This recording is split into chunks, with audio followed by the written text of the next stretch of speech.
Assalamualaikum warahmatullahi wabarakatuh. Alhamdulillahi rabbil alamin wa bihi nasta'in wa nastaghfiruh wa na'udzu billahi min syururi anfusina wa min sayyiati a'malina may yahdihillahu fala mudhillalah wa may yudlil fala hadiyalah. Asyhadu an la ilaha illallah wa asyhadu anna Muhammadan abduhu wa rasuluh. Salatan wa salaman daimaini mutalazimaini ila khairil anam. Wa nabiyina Muhammad sallallahu alaihi wasallam wa ala alihi wa ashabihi wa man tabi'ahum bi ihsanin ila yaumiddin. Amma ba'd. Apa kabar teman-teman sekalian? Semoga sehat selalu dalam lindungan Allah Subhanahu wa taala.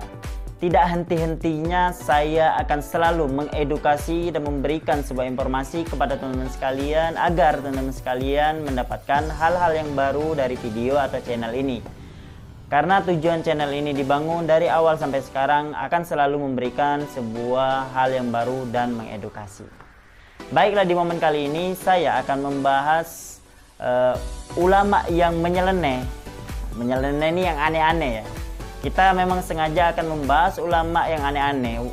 Ini tidak harus ulama Wahabi ya. Semua ulama yang sekiranya ada hal aneh di situ kita akan mengomentari. Bukan berarti saya selalu benar, tidak. Justru saya mungkin banyak salahnya. Cuman karena saya bukan public figure, maka saya tidak kelihatan salahnya. Mungkin kalau saya jadi public figure, mungkin kesalahan saya juga banyak, teman-teman. Tapi apakah tidak boleh seorang saudara, seorang yang seiman dan satu nabi, satu Rob, satu Tuhan untuk mengingatkan saudaranya? Bukankah itu anjuran dari Al-Quran? Wa tawassaw bil haqq wa tawassaw bis sabr, untuk saling menasihati di dalam kebaikan dan kebenaran. Itulah motivasi saya untuk selalu memberikan pertimbangan-pertimbangan kepada teman-teman sekalian, sehingga kalian bisa ada acuan atau pertimbangan untuk mengambil sebuah ilmu dari seorang guru, sehingga teman-teman sekalian tidak gampang-gampang menyalahkan orang lain, apalagi orang yang baru belajar tentang ilmu agama Islam. Biasanya orang baru mempelajari ilmu, mau itu ilmu agama atau ilmu silat atau ilmu yang lain, biasanya itu sombong karena melihat dirinya punya kelebihan dan memandang rendah orang lain. Biasanya, ingat ya, biasanya, tidak semua. Jadi di sini saya akan memberikan kalian pertimbangan sehingga teman-teman sekalian tidak gampang-gampang menyalahkan orang lain. Bagaimana videonya? Kita akan melihat, ini dia videonya.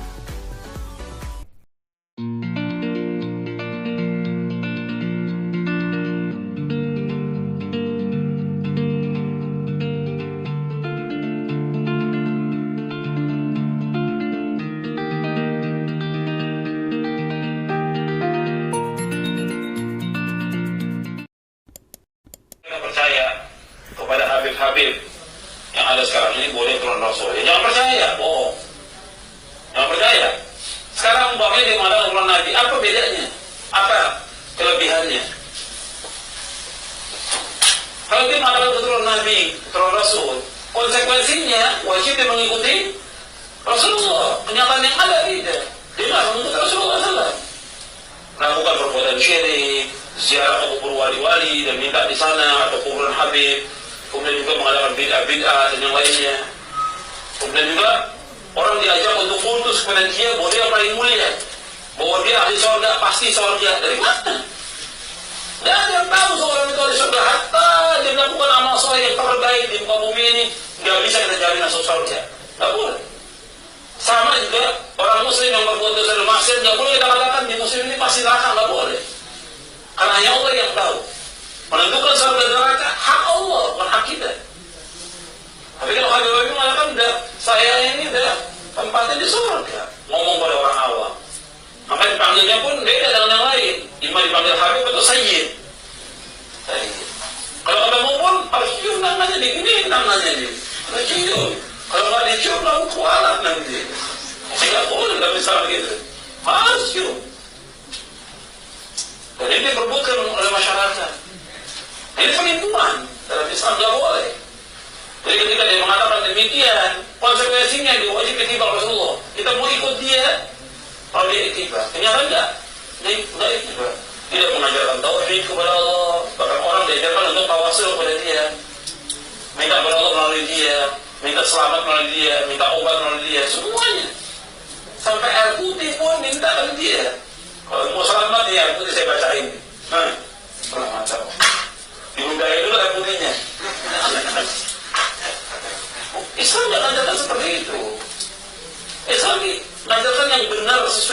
dan sunnah.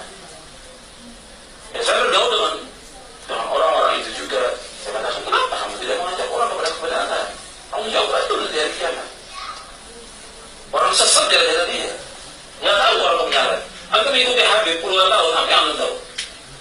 Apa? Nggak tahu kebenaran, nggak tahu Quran, nggak tahu tafsir, nggak tahu tauhid, nggak tahu manhaj, nggak tahu akidah yang benar, nggak tahu. Yang ada semua bid'ah, khaul. Nah, itu tadi videonya teman-teman sekalian. Mungkin kalian sudah bisa tahu topik apa yang akan kita bahas pada hari ini. Ya, tidak lain adalah tentang topik nasab atau keturunan baginda Nabi Muhammad Sallallahu Alaihi Wasallam. Lebih perincinya ke keturunan baginda Nabi Muhammad Sallallahu Alaihi Wasallam. Jadi Ustadz ini ditanya oleh para petanya, yaitu yang hadir di situ ya, di majelis beliau itu ya, di majelis beliau itu. Ada yang nanya, Ustadz, gimana nih, kita boleh nggak percaya dengan turunan baginda Nabi Muhammad SAW? Beliau menjawab, kita tidak boleh mempercayai keturunan baginda Nabi Muhammad SAW. Na'udzubillahi tsumma na'udzubillah. Ini perkataan yang sangat sempit dan sangat dangkal bagi orang yang terpelajar mengucapkan hal tersebut. Harusnya beliau itu bijak, harusnya bilang. Sebelum beliau bilang itu, harusnya beliau bilang gini, kita lihat dulu perkataannya. Apakah perkataan Habib tersebut benar secara syar'i atau tidak benar? Ketika benar secara syar'i, silakan kalian ikuti. Misalnya Habib itu menyampaikan sholat fardu yang 5 itu wajib, sholat tarawih itu sunnah. Di sini kita harus mengikuti karena perkara tersebut perkara yang baik dan sesuai dengan koridor syar'i. Contoh lagi misalnya perkara yang tidak baik. Misalnya Habibnya nyuruh kalian harus ngasih saya uang 4 juta, kalau tidak kalian besok mati. Nah, ini perkara yang tidak baik. Silakan untuk tidak mengikuti perkataan Habib tersebut. Dan ini selaras dengan kata pujangga dari orang Arab ya. Undur man qala wala tanzur man qala. Coba lihat apa yang dia ucapkan, perhatikan apa yang dia ucapkan. Dan jangan melihat siapa yang mengucapkan. Jikalau ada seorang preman mengucapkan hal yang baik, bilang, Mbak jangan lewat sini ya, karena kalau lewat sini Mbak akan jatuh, di depan sana ada lubang. Dan ternyata perkara itu benar, tapi Mbak itu tetap lewat ke depan sehingga jatuh di lubang. Di sini siapa yang salah? Yang salah di sini adalah Mbak itu. Udah dikasih tahu perkara yang benar, masih aja lewat lubang tersebut. Nah, ini konteks. Harusnya dai tadi bilang kita boleh percaya dengan keturunan baginda Nabi Muhammad selagi perkataannya benar. Kalau tidak, maka jangan diikuti. Nah, yang lucu lagi nih teman-teman, dari ceramahnya beliau ini, beliau telah melakukan fitnah dan kebohongan. Fitnahnya adalah dia mengatakan bahwasanya para habaib atau keturunan baginda Nabi Muhammad SAW ini telah melakukan kesyirikan. Tolong buktikan Ustaz Yazid, kesyirikan apa yang sudah dilakukan oleh keturunan baginda Nabi Muhammad SAW secara Al-Quran dan hadis. Ingat, secara Al-Quran dan hadis. Tolong dibuktikan secara Al-Quran dan hadis. Karena antum berpegang teguh dengan Al-Quran dan hadis, maka saya balikkan lagi, berikan saya dalil yang jelas bahwasanya para habaib itu telah melakukan kesyirikan. Mungkin saja antum tidak tahu nih definisi syirik itu apa ya. Kalau antum mau menantang saya debat, saya siap. Kapanpun, dimanapun, saya akan mendatangin antum. Nah, terus beliau ini melakukan kebohongan, teman-teman. Apa sih kebohongannya? Kebohongan yang beliau bilang ini adalah bahwasanya kalau habaib itu dijamin masuk surga. Ini beliau menisbahkan kalam ini ke siapa? Tidak ada daripada habaib yang mengatakan kalau keturunan baginda Nabi Muhammad SAW itu dijamin masuk surga, itu tidak ada. Orang yang dijamin itu hanya baginda Nabi dan beberapa sahabat yang sudah dijelaskan oleh baginda Nabi Muhammad SAW di hadis beliau. Sedangkan keturunan baginda Nabi Muhammad SAW itu kembali lagi ke perorangannya, apakah dia beragama Islam atau dia tidak beragama Islam. Karena banyak juga, maaf kata, ada beberapa sayyid atau beberapa syarifah itu tidak meluk agama Islam. Dan yang lebih parah lagi nih teman-teman sekalian, dari Ustadz Yazid ini, beliau membenturkan antara nasab dengan perilaku. Jadi ketika keturunan baginda Nabi Muhammad SAW itu tidak mencontoh datuknya, yaitu baginda Nabi Muhammad SAW, maka tidak layak dikatakan keturunan baginda Nabi Muhammad SAW. Di sini lucu menurut saya teman-teman. Kenapa kok bisa lucu? nasab itu adalah keturunan, rentetan ya. Rentetan dari bapak ke kakek, kakek ke kakek, ke puyang, terus sampailah ke baginda Nabi Muhammad SAW yang keturunannya itu Habib atau Syarifah atau Sayyid atau dan sejenisnya ya teman-teman. Dan biasanya dipanggil untuk para keturunan baginda Nabi Muhammad SAW. Terus perilaku ini nggak ada sangkut pautnya dengan nasab tersebut. Jadi ketika keturunan baginda Nabi misalnya tidak sesuai dengan koridor apa yang telah dicontohkan oleh datuknya yaitu baginda Nabi Muhammad, terus kita mau mengatakan, terus kita mau bilang bahwasanya dia ini bukan keturunan baginda Nabi Muhammad SAW. Saya akan memberikan sebuah analogi gini teman-teman. Gampangnya gini. Misalnya kalian anak pengusaha besar misalnya di Indonesia misalnya. Terus kalian ini melakukan hal yang berbeda dari bapak kalian. Bapak kalian tadi pengusaha, anaknya ini jadi ustadz. Kemudian orang-orang bilang, wah ini bukan anak bapak yang pengusaha itu. Kenapa? Karena aktivitas atau perilaku yang dia lakukan tidak sama seperti bapaknya, tidak mencerminkan seperti bapaknya. Karena bapaknya itu pengusaha, sedangkan anaknya ini adalah dai. Kan lucu teman-teman. Gimana menurut kalian? Silakan kalian pikirkan ya.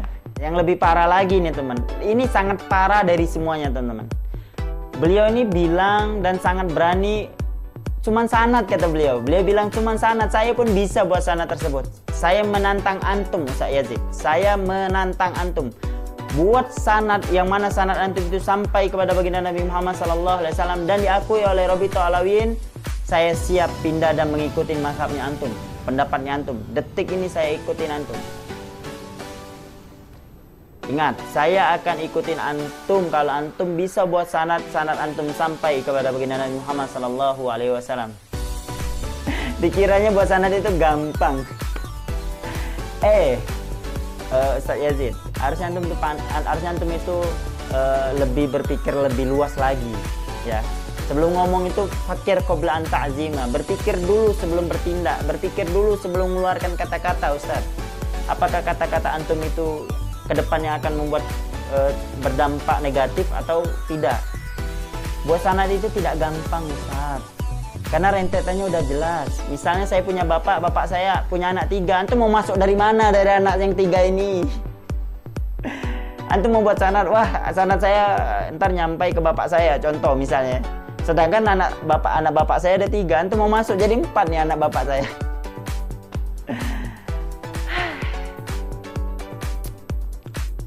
Bagaimana menurut teman-teman sekalian? Saya hanya berharap kepada teman-teman sekalian yang ada di Indonesia khususnya, dan kepada sahabatku yang ada di selain negara Indonesia, Malaysia, Singapura, dan di beberapa negara lain, tolong kalian cerdik di dalam menyeleksi seorang guru, seperti halnya kalian menyeleksi seorang bidadari untuk menjadikan istri kalian. Silakan kalian seleksi sebenar-benarnya sehingga kalian bisa mendapatkan hal yang baik dari guru kalian tersebut. Itu saja yang mungkin bisa saya sampaikan. Kalau ada dari perkataan saya membuat kalian sakit hati, menyinggung kalian, atau membuat kalian emosi dengan perkataan saya dikarenakan guru kalian, misalnya ada muridnya saya Yazid yang nonton video saya ini, tersakiti, saya mohon maaf. Tidak ada tujuan saya untuk menyakiti kalian. Saya hanya meluruskan dan memberikan sebuah pertimbangan sekiranya bisa kalian cerna dengan akal sehat kalian. Dan kalian tidak salah di dalam memilih guru. Ingat, pendapat ulama ini banyak teman-teman sekalian. Sedangkan Ustaz Yazid ini menerobos 4 mazhab yang sudah masyhur di kalangan para pelajar secara khusus dan di beberapa orang awam yang memahami 4 mazhab tersebut. Baiklah, saya undur diri. Semoga video ini bisa memberikan kalian manfaat dan tentunya bisa mengedukasi teman-teman sekalian dan tidak salah di dalam melangkah memilih agama Islam. Semoga kita di dunia maupun di akhirat selamat dan bertemu di surganya Allah Subhanahu wa taala kelak. Amin ya rabbal alamin. Baiklah, saya undur diri. Saya ucapkan wa akhiru kalam aqulu lakum assalamualaikum warahmatullahi wabarakatuh.